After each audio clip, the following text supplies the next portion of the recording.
Everyone run! This way, to higher ground! Go! बर्फ से ढके पहाड़ी रास्ते पर 13 साल की मीरा रोज लकड़ियां लेकर गांव लौटती थी। मीरा बहुत दयालु और बहादुर थी, लेकिन उसके दिल में एक भारी दुख था। पिछले साल बर्फीले तूफान में उसके पिता खो गए थे। तब से मीरा को लगता था जिससे वो प्यार करती है वो उससे छिन जाता है। एक शाम सूरज ढल रहा था, आसमान गुलाबी था और बर्फ पर लंबी परछाइयां पड़ रही थी। तभी मीरा ने खाई के पास धीमी सी कराह सुनी। वो दौड़ी। वहां एक काला छोटा याक पड़ा था। उसके सींग में रस्सी उलझी थी और पैर घायल था।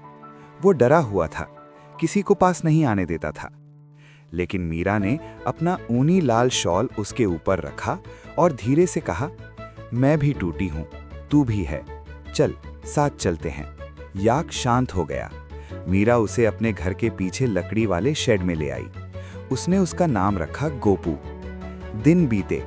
मीरा गोपू के घाव साफ करती, उसे गर्म पानी देती और खुद उससे बातें करती। बाहर बर्फ गिरती रहती और शेड की छोटी खिड़की से नीली रोशनी अंदर आती।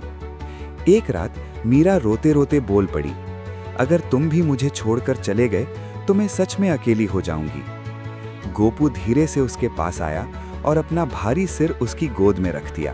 फिर एक सुबह मंदिर उत्सव का दिन आया। पूरा गांव बर्फीली ढलान से नीचे मैदान की ओर जा रहा था। तभी गोपू अचानक जोर जोर से हुंकारने लगा। वो घायल पैर के बावजूद आगे भागा और बच्चों के रास्ते में खड़ा हो गया। सब नाराज हुए। उसी पल ऊपर पहाड़ी से बर्फ खिसकी। एक बड़ा हिमखंड रास्ते पर टूट कर गिरा। अगर लोग 2 कदम और आगे बढ़ते तो सब दब जाते। गांव सन्न रह गया।